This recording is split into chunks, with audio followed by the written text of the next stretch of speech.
बदलते भारत की शान।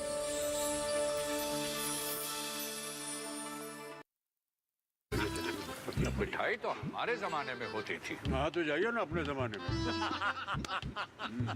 रोमांस तो हमारे जमाने में होता था।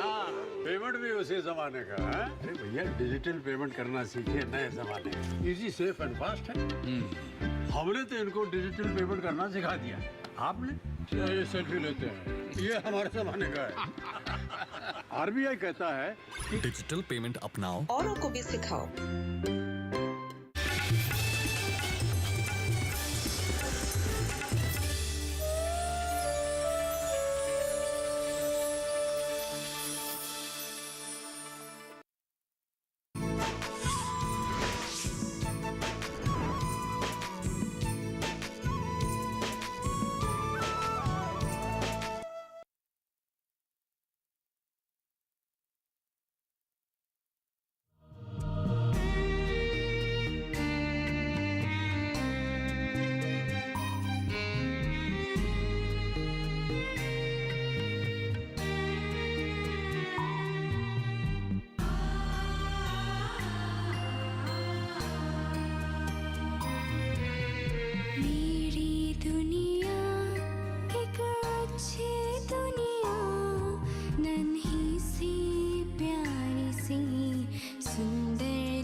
कुछ भी मैं तुमसे, बस तेरे प्यार के सिवा। तेरे नक्शे कदम पे चल के छू लूं मैं भी आसमां। चाहूं ना कुछ भी मैं तुमसे, बस तेरे प्यार के सिवा। तेरे नक्शे कदम पे चल के छू लूं मैं भी आसमां। ओ माँ, सितारों में तू है छुपी।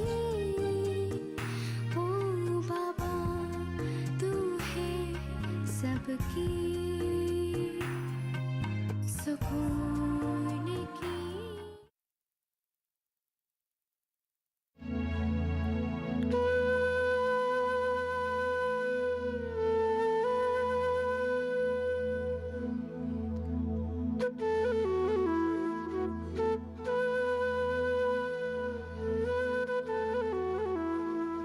रंजन बेटा, अब सो जाओ।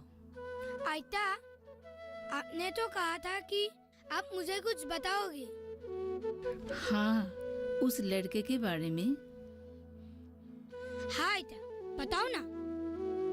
नगेन ने बताया था कि अतुल का जब जन्म हुआ था तब अतुल की माँ बहुत बीमार रहा करती थी और एक दिन वो चल बसी। तब से नगेन ने दोनों बच्चों को अकेले ही पाला, लेकिन मुझे पता भी नहीं था उसके बेटे को पोलियो है। और क्या बताया? नगेन से जब पूछा तुम्हारे बच्चे स्कूल क्यों नहीं जाते, तो वो चुपचाप रहा शायद इसी वजह से नगेन अतुल को स्कूल नहीं भेज पाया। आयता, मैं अतुल के साथ खेलना चाहता हूँ, पर क्या खेलूं? तुम्हारे पास लूडो है ना? हाँ आयता, आपने ठीक कहा। मैं उसके साथ कल लूडो ही खेलूंगा। ठीक है बेटा, अभी सो जा। तू अतुल के साथ वही खेलना जो बैठकर खेला जा सकता है। हाँ आयता, मैं उसके साथ कैरम, चेस आदि ये सब गेम खेल सकता हूँ। हाँ बिल्कुल ठीक है बेटा, अभी सो जा, रात बहुत हो चुकी है।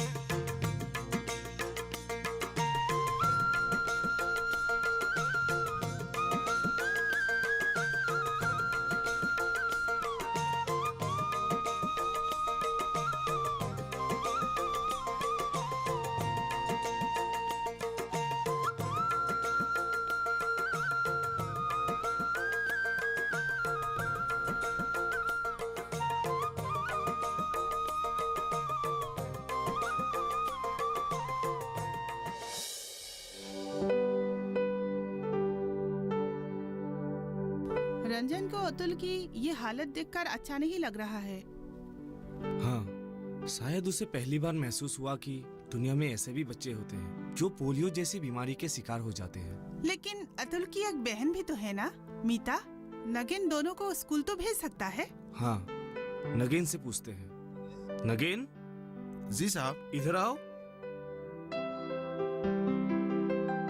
जी साहब। बैठो नगेन। नगेन, रंजन ने कल तुम्हारा बेटा अतुल और बेटी मीता के बारे में हमें बताया। हाँ साहब, कल रंजन हमारे वहाँ गया था। लेकिन तुम्हारे बेटे को पोलियो कैसे हुआ? आपको तो शायद पता ही है, बेटी के जन्म के बाद मेरी औरत चल बसी। मैंने अकेले ही अतुल और मीता को पाल पोस कर बड़ा किया है।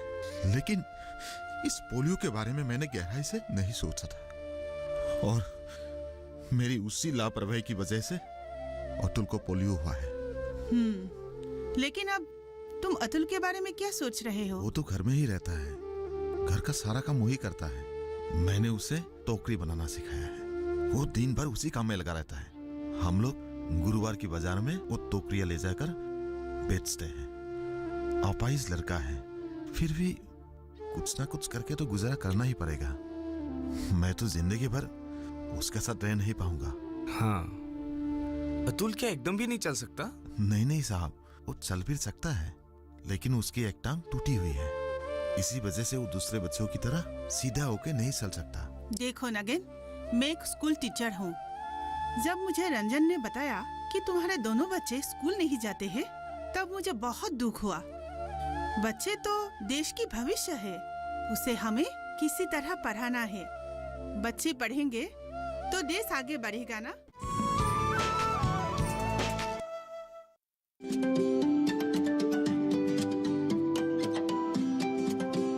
जब बात अच्छी सेहत की हो, किसी तरीके की लापरवाही नहीं करो, किसी तरीके का समझौता ना करो। ना बरतें लापरवाही, लक्षणों को पहचानें और लें डॉक्टर की सलाह। चाहे बीमारी दिल की हो, दांतों की हो या दिमाग की हो, खुद से इलाज ना करें, खुद से कोई भी दवाई ना खाएं, डॉक्टर के पास जाएं, अपनी जांच कराएं और अपना पूरा इलाज करवाएं और अपना ख्याल रखें। कार्यक्रम जो देगा सलाह भी, मार्गदर्शन भी। मोबाइल उठाएं, नंबर मिलाएं 1800113060 या 1800113061।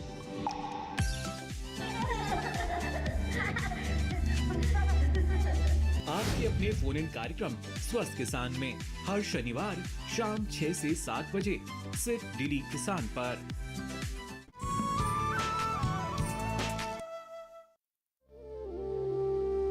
लेकिन मालकिन, मैं तो पूरा दिन काम में ही लगा रहता हूँ। उन लोगों को समय पे स्कूल ले जाना, वापस स्कूल से लाना, इन सब के लिए मेरे पास समय कहाँ है। वैसे भी स्कूल भेजना मतलब खर्चों का पहाड़ सिर पर उठा लेना। मैंने दूसरों से सुना है कि स्कूल में पढ़ाई करने के लिए बहुत सारे पैसों की जरूरत पड़ती है। नगेन, तुम किस दुनिया में जी रहे हो? अरे आजकल तो लड़कियों की शिक्षा बिल्कुल फ्री है। तुम्हें बस स्कूल भेजना है।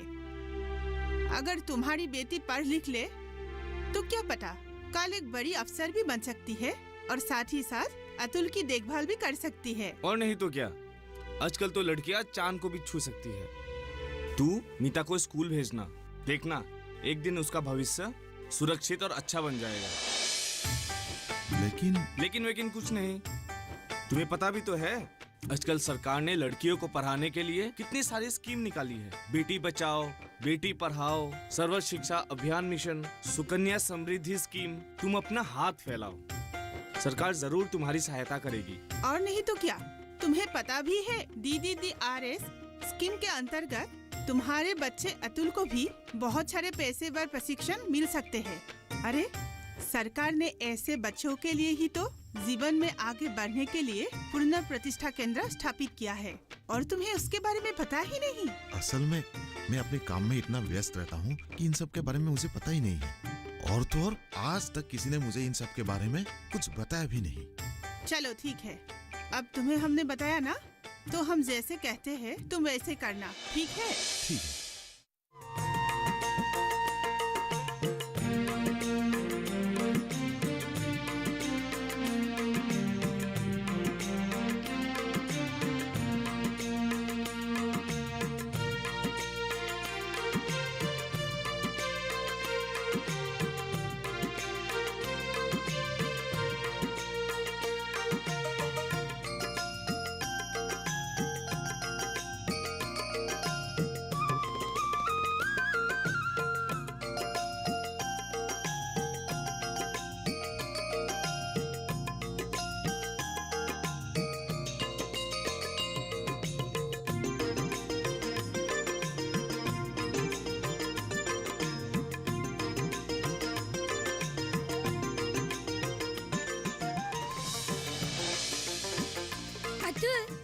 ये बास्केट बनाने का काम तो बहुत कठिन है। तुम तो पहली बार कर रहे हो, मैं तो रोज बनाता हूँ, मेरे लिए आसान है। लेकिन इन बास्केट का तुम करते क्या हो? बाबा इसे बाजार में बेचते हैं। अतुल, तुम इन बास्केट के अलावा और क्या क्या बना सकते हो? मुझे और कुछ नहीं आता, आज तक मैंने कभी और कुछ नहीं बनाया।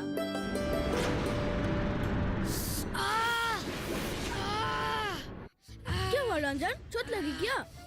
क्या हुआ भैया? बहुत दर्द हो रहा है, मैं घर जाता हूँ।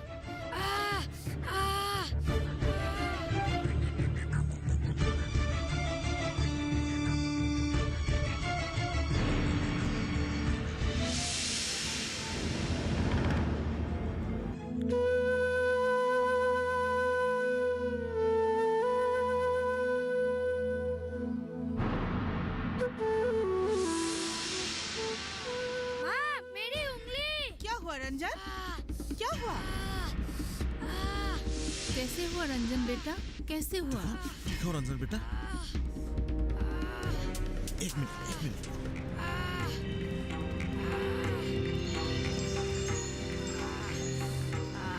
अभी ठीक हो जाएगा, ये दवाई लगाने से अभी ठीक हो जाएगा।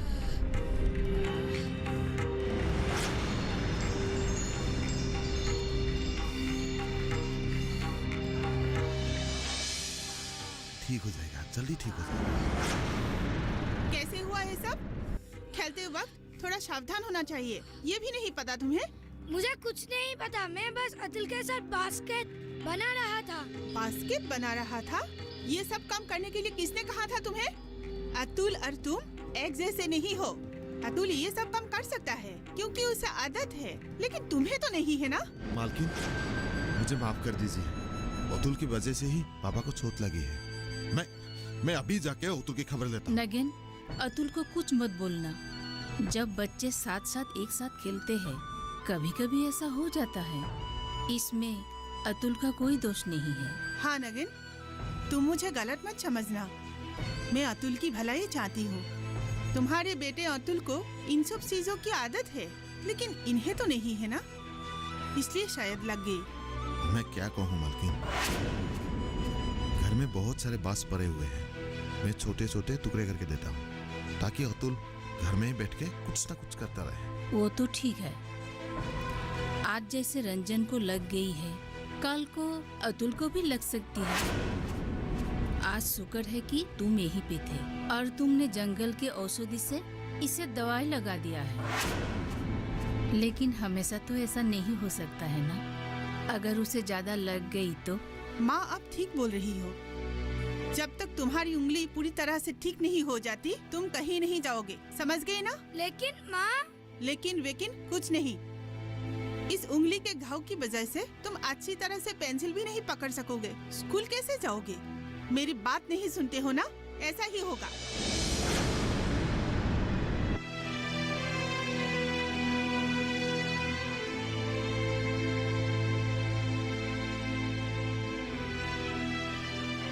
बाबा, अब रंजन भैया कैसे हैं?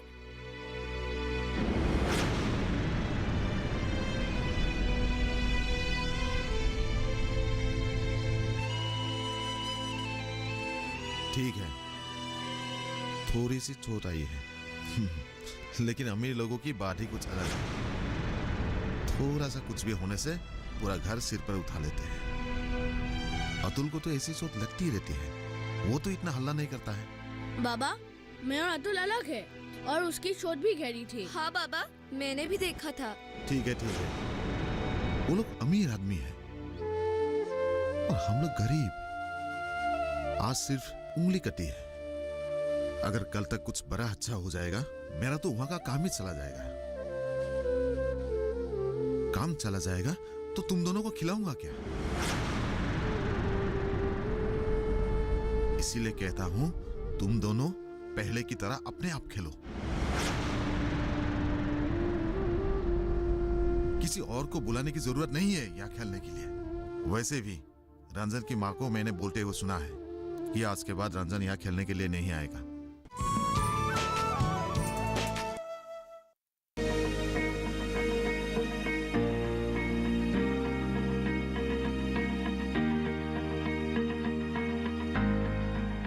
घर के बगिया में छिपा है सेहत का खजाना।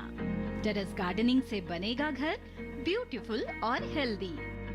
क्यों ना गार्डन में उगाएं अपने फल फूल और सब्जियां, जिससे सेहत भी बने और छत की बगिया भी खिली खिली रहे। देखिए छत पर बागवानी, शनिवार सुबह 9 बजे सिर्फ दूरदर्शन किसान पर।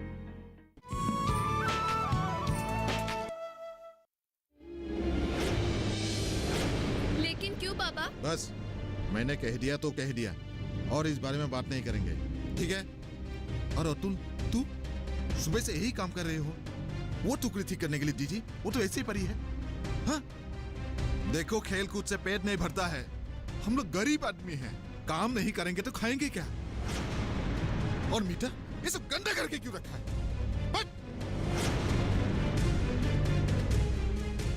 अभी ठीक कर।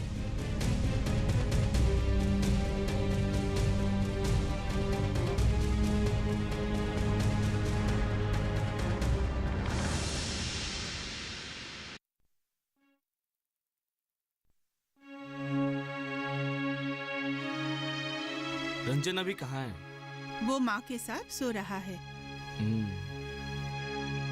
हम दोनों ने उस दिन नगेन को इतना समझाया, फिर भी वो नहीं समझा। उसके दोनों बच्चों को अभी शिक्षा नहीं देगा तो कब देगा? उम्र किसी की नहीं रुकती, और दिन भर घर में बैठे बैठे कोई कुछ नहीं सीखेगा।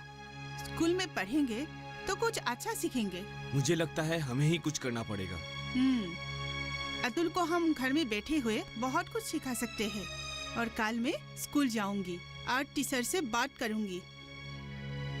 हमारे स्कूल के शिक्षक आर्ट के साथ साथ हस्तकला, शिल्पकला और कागज के अलग अलग कारीगरी भी सिखाते हैं। हाँ, ये तुमने अच्छा सोचा है। हम दोनों मिलके उसका फीस दे देंगे। उस दिन आप मिता के लिए स्कूल गए थे ना, उसका क्या हुआ? हाँ, उसका भी पूरा बंदोबस्त हो गया है। अगले महीने से वो भी स्कूल जा सकेगी। चलो अच्छा है। अगर इन बच्चों को हम किसी भी तरह से मदद कर सकेंगे तो हमें भी तो अच्छा लगेगा ना? हाँ, लेकिन नगेन इन बातों के लिए राजी होगा?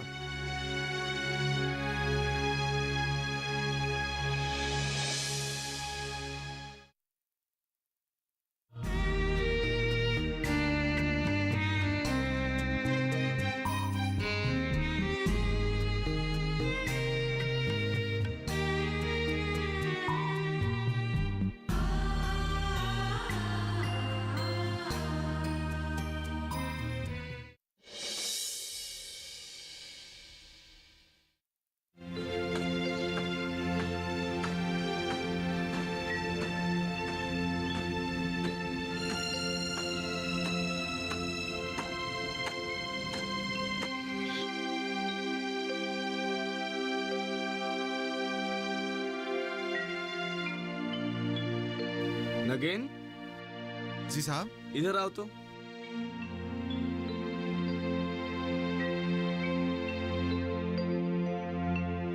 साहब, ये लो। ये क्या है साहब? ये एक फॉर्म है। किस चीज का? है किसी चीज का। इसमें तुम्हारे अंगूठे के छाप की जरूरत है। ठीक है साहब, मैं कर देता हूँ। ठीक है। नगेन, तुम इतने मूर्ख हो? कोई भी तुम्हारा किसी भी चीज पर हस्ताक्षर मांगेगा और बिना पढ़े समझे तुम उस पर हस्ताक्षर कर दोगे? लेकिन साहब, मैं आप पर विश्वास करता हूँ। बात विश्वास की नहीं है। आज अगर इस फॉर्म में मैं लिख देता हूँ कि आज तुमने पूरे होश और हवास में अपनी पूरी जमीन मुझे दे दी है और उसका गवाह तुम्हारे अंगूठे का छाप होगा, तो तुम क्या करोगे?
कुछ भी मैं तुमसे, बस तेरे प्यार के सिवा, तेरे नक्शे कदम पे चल के छू लूं मैं भी आसमां। चाहूं ना कुछ भी मैं तुमसे, बस तेरे प्यार के सिवा, तेरे नक्शे कदम पे चल के छू लूं मैं भी आसमां। ओ माँ, सितारों में तू है छुपी,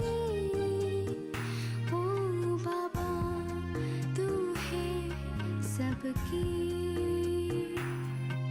सुकून की छाया। ओ माँ, तुमसे ही मेरा जहां, तेरी दुआओं से जीना